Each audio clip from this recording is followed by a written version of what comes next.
salam sejahtera buat semuanya. Ketemu lagi di channel saya. Kali ini saya akan membahas ular kobra atau dalam bahasa ilmiahnya Najas putatrik atau kobra penyembur.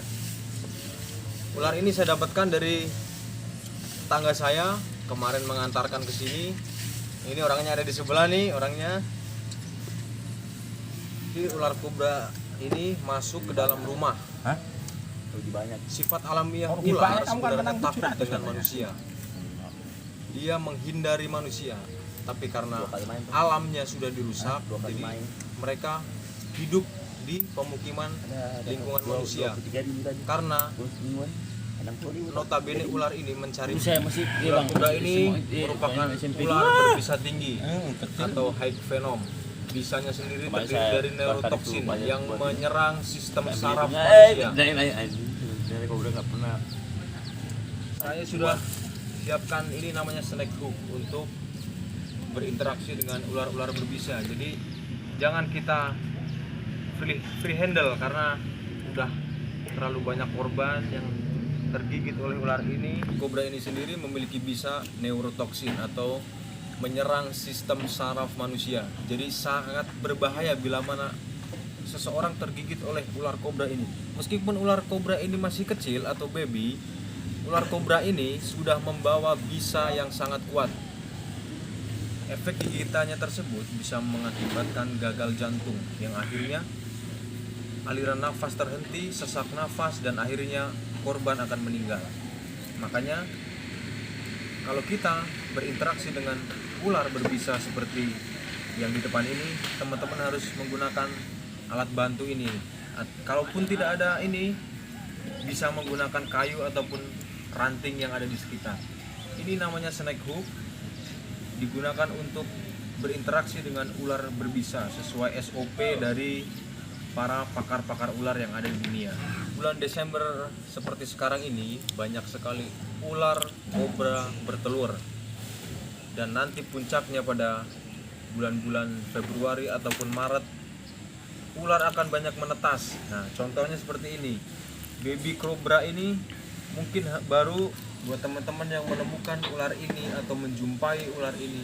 Jangan sekali-kali menggunakan tangan kosong karena sangat berakibat fatal untuk diri kita sendiri ataupun orang lain.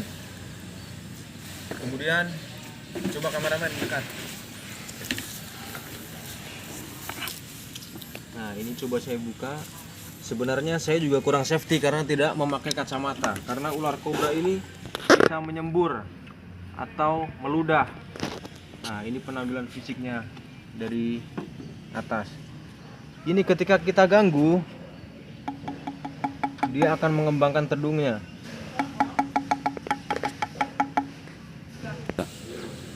Untuk penyebaran ular kobra ini sendiri meliputi Jawa, Sumatera, Bali, sampai dengan Kalimantan dan Sulawesi. Jadi untuk tiap-tiap daerah tersendiri, warna dari ular kobra yang ada di depan kita ini berbeda. Seperti contohnya di Sumatera, dia memiliki warna agak merah. Kalau di Jawa ataupun Jawa Barat seperti yang di depan, hitam, pekat, dan mengkilat.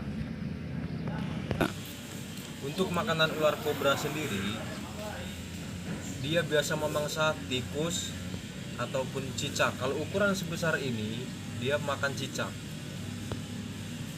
Kemudian di bulan-bulan Februari nanti banyak sekali ular-ular yang akan menetas karena bulan-bulan tersebut bulan-bulannya telur menetas. Maka dari itu teman-teman harus hati-hati bila mana di rumah ada barang-barang yang tertumpuk ataupun barang yang tidak digunakan, sebaiknya dibersihkan karena barang yang menumpuk akan jadi tempat persembunyian ular seperti ular kobra ini. Karena ular kobra dia bisa hidup di habitat manapun, termasuk di dekat pemukiman ataupun di rumah-rumah masyarakat. Ini bisa hidup di pemukiman ataupun hidup berdampingan dengan manusia. Jadi alangkah baiknya bila mana rumah kita tidak ingin kedatangan tamu tak diundang seperti ini, kita bersihkan rumah kita. kasih wewangian, karena pada dasarnya ular itu tidak suka wewangian. Kita jauhkan paradigma dulu yang katanya ular takut garam, karena ular itu tidak takut garam, karena dia punya sisik, bukan hewan berlendir. Kalaupun teman-teman mau kasih garam 1 truk, dia pun gak akan pergi. Tapi kalau dikasih wewangian, insya Allah dia tidak akan datang, ataupun dia tidak nyaman dengan bau-bau yang sifatnya wangi. Kemudian barang-barang seperti genteng, tumpuk-tumpukan barang yang tidak terpakai itu disingkirkan saja, karena nanti jadi persembunyian tikus. Dan kalau ada tikus berarti ada ular, teman-teman. Kalau ada ular masuk ke dalam rumah, gunakan alat yang ada di rumah, misalkan sapu ataupun pengki ataupun ember, itu bisa digunakan untuk menghalau atau mengambil ular berbisa ini dengan tanpa tidak menyentuhnya, karena akan sangat berbahaya bila teman-teman menyentuh ular ini. Nah, kita akan tunjukkan ini taring bisanya. Coba kita ambil ular ini. Tetap ya, safety ya, pakai snake hook. Nah, ini penampakan ularnya. Penampakan ularnya. Nah, nanti kita cek taringnya. Coba lihat. Nah, berdiri teman-teman. Berdiri. Diganggu sedikit dia berdiri. Berdiri. Ini berarti dia terancam atau defend. Jarak semburannya sendiri akurat sampai 2 meter sampai 3 meter, dan arahnya tepat ke mata. Makanya harusnya secara safety kita harus memakai kacamata agar tidak tersembur ular ini. Lihat, dia sangat tertarik dengan goyangan. Lihat, lihat teman-teman. Stop please. Nah, ini kita mau tunjukkan taring bisanya. Jangan ditiru teman-teman ya di rumah ya. Ini berbahaya. Tidak dianjurkan. Karena akan sangat berbahaya. Ini bila diprovokasi terdungnya akan mengembang atau terbuka. Makanya di Jawa sendiri nama ini secara masyarakat disebut ular sendok. Ya, ini kita mau tunjukkan taring bisanya. Nah, ini tetap ya, ekor jauh. Kita tekan bagian kepalanya karena kepalanya kecil. Nah, ini dilakukan sama berbahaya, jangan dicontoh. Nah, terus posisi kepala juga jangan ke atas karena ini bisa nyembur, bahaya. Ayo kameramen, kita cari lidi. Tarik bisanya.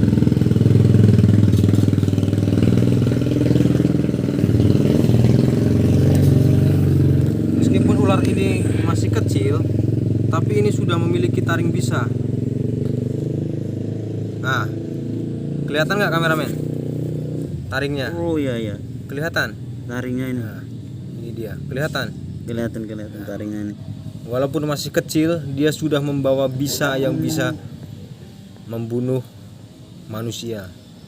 Stop. Nya. Kamera difokusin, kameramen. Kelihatan nggak taring bisanya?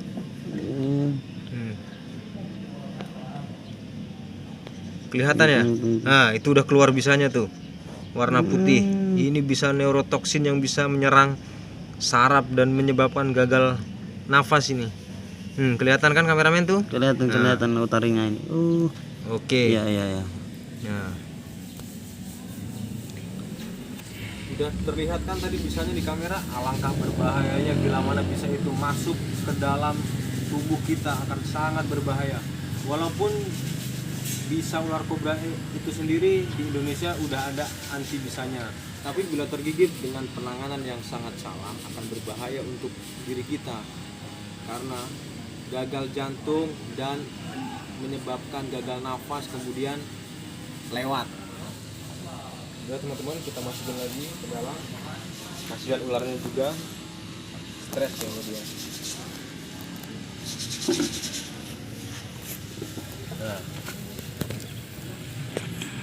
Ini penampakan dari atas ya, teman-teman. Udah masuk kandang, udah masuk ke akuariumnya, kita tutup. Kembali lagi di pembahasan tadi.